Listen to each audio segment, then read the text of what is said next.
আপনার TikTok account কিভাবে permanently delete করবেন চলেন সেই নিয়মটাই দেখা যাক। প্রথমে আপনি আপনার টিকটক অ্যাকাউন্টে লগ ইন করবেন। লগ ইন করার পর এই ধরনের একটা ইন্টারফেসে চলে আসার পর উপরে দেখতে পারবেন একটি থ্রি ডট অপশন রয়েছে, এই থ্রি ডট অপশনে ক্লিক করবেন। ক্লিক করার পর এখানে 4টা অপশন পাবেন। এখান থেকে একদম নিচে রয়েছে সেটিংস অ্যান্ড প্রাইভেসি নামে একটি অপশন, আপনি এই অপশনটিতে একটি ক্লিক করবেন।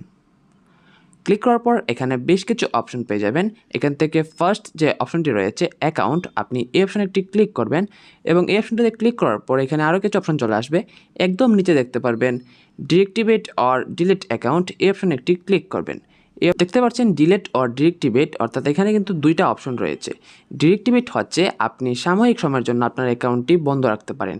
যদি এইভাবে আপনি ডিলিট করেন বা ডিরেক্টিভেট করেন সেই ক্ষেত্রে কিন্তু আপনার অ্যাকাউন্টের কোনো তথ্য কেউ খুঁজে পাবে না, সার্চ করলেও খুঁজে পাবে না। যদি পরবর্তীতে আপনি কখনো লগ ইন করেন সেই ক্ষেত্রে কিন্তু আপনার অ্যাকাউন্ট আপনি আবার ফেরত পেয়ে যাবেন। আর ডিলিট পার্মানেন্টলি এটা হচ্ছে আপনার অ্যাকাউন্টটি 30 দিনের মধ্যে একদম পার্মানেন্টলি ডিলিট হয়ে যাবে। এই অ্যাকাউন্ট পরবর্তীতে আপনি চাইলেও আর ফেরত আনতে পারবেন না। এখন আপনার ইচ্ছা মতো আপনি যে কোনো একটাতে ক্লিক করবেন। আমি যদি আপনাদেরকে পার্মানেন্টলি ডিলিট করে দেখাই সেক্ষেত্রে ডিলিট অ্যাকাউন্ট পার্মানেন্টলি এই অপশনটিতে একটি ক্লিক করলাম। দেখতে পাচ্ছেন এখানে বলছে before you go can we help. তো এখানে কিন্তু তারা আপনাকে একটা রিজন বলবে যে আপনি কোন কারণে আপনার অ্যাকাউন্টটি ডিলিট করতে চাচ্ছেন। আপনি চাইলে এই প্রশ্নটি স্কিপ করতে পারেন। স্কিপ করার জন্য উপরে দেখবেন একটি স্কিপ নামে অপশন রয়েছে, এই অপশনে ক্লিক করে এই প্রশ্নটি স্কিপ করে দিবেন।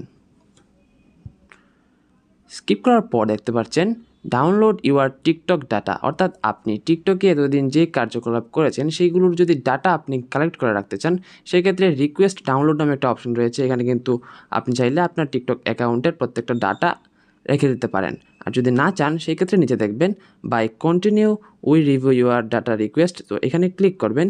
ক্লিক করার পর কন্টিনিউ অপশনটিতে একটি ক্লিক এবং পরবর্তীতে আপনার জিমেল অ্যাকাউন্টে একটি কোড পাঠানো হবে। আপনি অবশ্যই সেই কোডটিকে এখানে বসাবেন।